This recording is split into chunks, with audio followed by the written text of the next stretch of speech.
नमस्कार।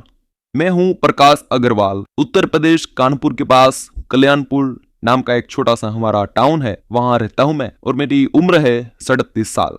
मेरी अभी जो ट्रेडिंग कैपिटल है वो है 7 करोड़ रुपए और मेरे पास एक 2 BHK खुद का घर है। मेरी एक गाड़ी है होंडा सिटी, एक बीवी है और एक बच्चा है। मैं बहुत ही सुखी हूँ, बहुत ही अच्छी फैमिली है मेरी। और ये मैंने जो पैसा बनाया है वो सारा का सारा मैंने ऑप्शन ट्रेडिंग से बनाया है। तो जो भी लोग ऐसा बोलते हैं कि ऑप्शन में पैसा नहीं बनता, देखो ऐसा नहीं होता। 90% लोग लॉस करते हैं लेकिन 10% लोग प्रॉफिट भी करते हैं। तो उसके पीछे भी कोई ना कोई वजह होती है, कोई ना कोई रीजन होता है। वो लोग सीखने में बहुत टाइम बिताते हैं और कुछ ना कुछ ऐसा ढूंढ लेते हैं जिसके जरिए वो लोग प्रॉफिटेबल बन जाते हैं। साथ में डिसिप्लिन और साइकोलॉजी भी अगर संभाल के चले तो हर इंसान प्रॉफिटेबल बन सकता है, जैसे कि मैं बना। मैं अपनी स्टोरी अगर बात करूं तो शायद आपको यकीन नहीं होगा, लेकिन देखिए बचपन में मेरा सब कुछ सही चल रहा था। अच्छे खानदान से हूं मैं, मेरी पढ़ाई लिखाई चल रही थी। मेरे खानदान में, मेरे परिवार में मेरे माता पिता थे और एक छोटी बहन। मेरे पिताजी एक नॉर्मल दफ्तर में प्राइवेट नौकरी करते थे और हमारे पास एक गाड़ी भी थी। लेकिन मैं 14 साल का था, हम गाड़ी से कहीं पे जा रहे थे और रास्ते में एक बड़ा सा अकस्मात हुआ जिसमें मेरे माता पिता और मेरी छोटी बहन तीनों ही स्वर्गलोक सिधार गए। मैं अकेला पड़ गया। मेरे जो रिलेटिव्स होते हैं, रिश्तेदार होते हैं, उन्होंने पाला। मैं रिश्तेदारों के घर रहता था। 3 साल तक मैं रहा उनके घर, लेकिन मुझे वहां पर प्यार नहीं मिला। ना उन लोगों ने मुझे पढ़ाया लिखाया। वो अपने बच्चों को तो पढ़ा रहे थे, लेकिन जब मैं पढ़ने की बात कर रहा था तब वो लोग टाल देते थे क्योंकि उनको फीस के पैसे बचाने थे और बस मुझे घर का कामकाज करवाते थे और ताने देते थे। 3 साल में ही मैं वहां पे इतना उब गया था कि एक बार अचानक से रात को मैं उनका घर छोड़ के भाग गया। 3-4 दिन यहाँ वहां भटका। भटकते भटकते एक हाईवे के पास एक ढाबे पे पहुंचा। महाकाली ढाबा कानपुर से थोड़ा सा ही बाहर है। वहां पर मैं पहुंचा और वहां के जो मालिक है उन्होंने मुझे काम दे दिया। मैं 17 साल का हो गया था और मुझे काम पर रख दिया गया। मैं काम करने लग गया। कभी बर्तन धोता, कभी वेटर का काम करता, यही सब काम थे। और ढाबे के पीछे ही मालिक ने मुझे एक छोटी सी झुग्गी बनाकर दी थी, वहां पर मैं रहता था। मेरी बस लाइफ वहीं पर थम गई थी। उस ढाबे में काम करता, उस ढाबे पर ही खा लेता और उस कमरे में सो जाता था। यही मेरा जीवन था। लेकिन मन में एक उम्मीद थी। मैं जानता था कि मेरा जो भविष्य है वो इस तरह का नहीं रहने वाला और इसके लिए मुझे पैसे की जरूरत पड़ेगी। तो वहीं पर काम करते करते जो मुझे थोड़ी सी तनख्वाह मिलती थी, 1000-1500 रुपए महीने की, उसमें से भी मैं कुछ सेविंग कर लेता था। धीरे धीरे सेविंग करते करते मैंने पुराना मोबाइल खरीदा था और मोबाइल में ऐसे ही एंटरटेनमेंट की चीजें मैं देखा करता था। लेकिन एक बार ऐसा हुआ कि उस ढाबे में 2 बड़े बिजनेसमैन खाना खाने के लिए आए थे। गाड़ी पार्क की और पार्क करके वो लोग खाना खाने के लिए आए थे। मैं जब उनको सर्व करने गया तो मैंने कुछ बातें उनकी सुनी। वो लोग स्टॉक मार्केट की बातें कर रहे थे। एक इंसान बोल रहा था कि मैंने 50,000 बनाए, 70,000 बनाए। एक इंसान बोल रहा था कि मैंने भी पिछले साल 1.5 लाख रुपए बनाए। ऐसी ऐसी बातें कर रहे थे। तो मुझे पैसों में इंटरेस्ट पड़ा क्योंकि मुझे आगे बढ़ना था जीवन में। तो जब स्टॉक मार्केट की बातें कर रहे थे, ये शेयर लिया, ये शेयर बेचा, इस तरह की बातें मुझे कुछ सुनाई दी थी। और उसके बाद मेरे पास जो मोबाइल था उसने मैंने सर्च किया, शेयर क्या होता है, शेयर मार्केट क्या होता है, स्टॉक मार्केट क्या होता है, शेयर लेना या बेचना ये सब क्या होता है। धीरे धीरे मुझे कुछ इंफॉर्मेशन मोबाइल में मिलना शुरू हो गई। मैंने जिज्ञासा बढ़ती गई।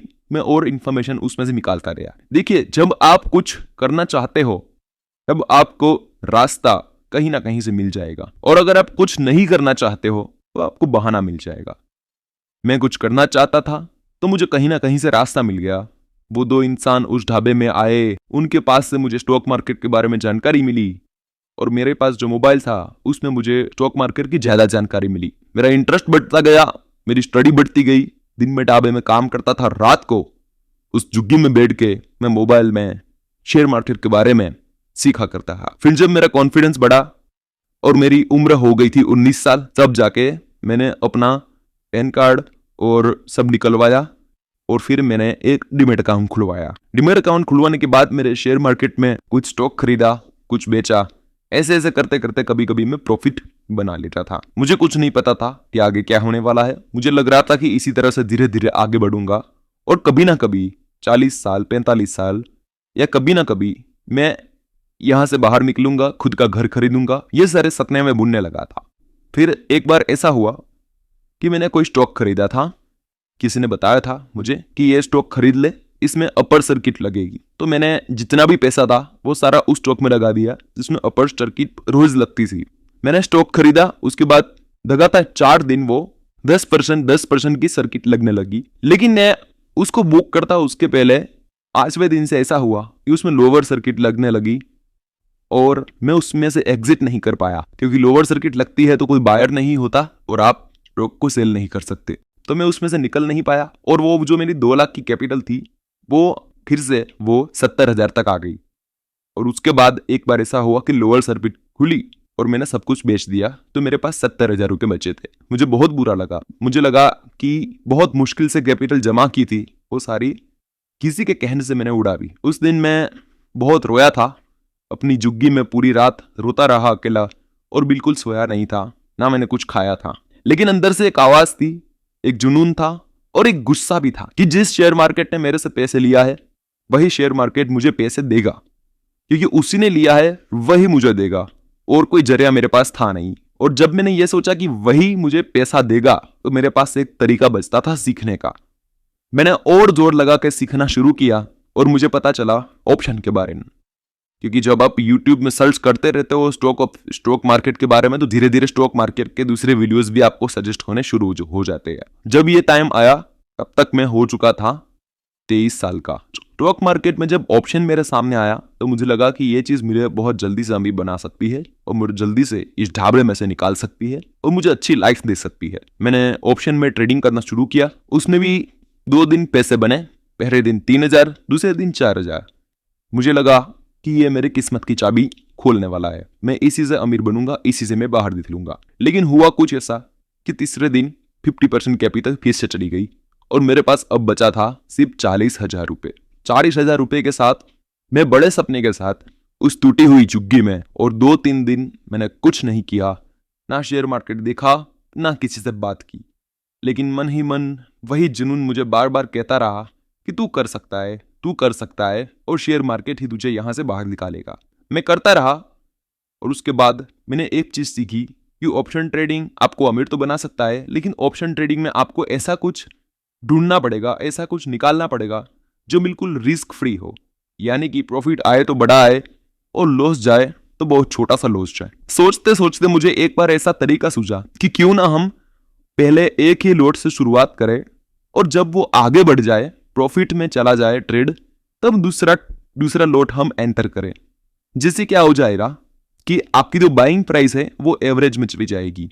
तो वो चीज जब मैंने सीखी उसके बाद से मेरा जीवन बदल गया और वो चीज मैं आपको सिखाना चाहता हूं, वो है एवरेजिंग। एवरेजिंग लोग क्या करते हैं, जब ट्रेड लॉस में जाता है तब एवरेजिंग करते हैं। मेरे हिसाब से जब ट्रेड आपका प्रॉफिट में जाए तब आपको एवरेजिंग करना चाहिए।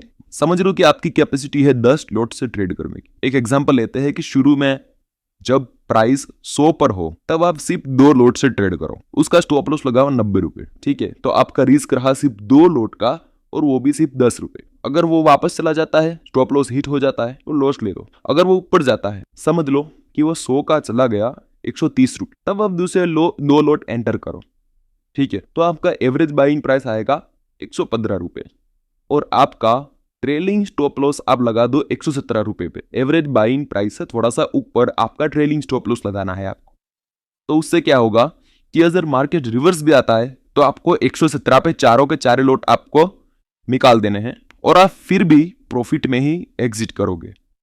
मतलब आपके पास अब 4 लॉट है लेकिन रिस्क फिर भी 0 है। उसी तरह से अगर मार्केट और आगे बढ़ता है, प्राइस चला जाता है 170 रुपए, 180 रुपए, तब दूसरे 2 लॉट आप एंटर करो तो आपकी एवरेज बाइंग प्राइस आएगी 140 या 145 कह रहा हूं और आप ट्रेलिंग स्टॉप लॉस लगा दो 150 रुपए। मतलब आपके पास अब 6 लॉट है लेकिन फिर भी आपका रिस्क 0 है। तो इस तरह से आप लॉट्स को एंटर करते जाओ और ट्रेलिंग स्टॉप लॉस आपका एवरेज बाइंग प्राइस से थोड़ा सा ऊपर होना चाहिए।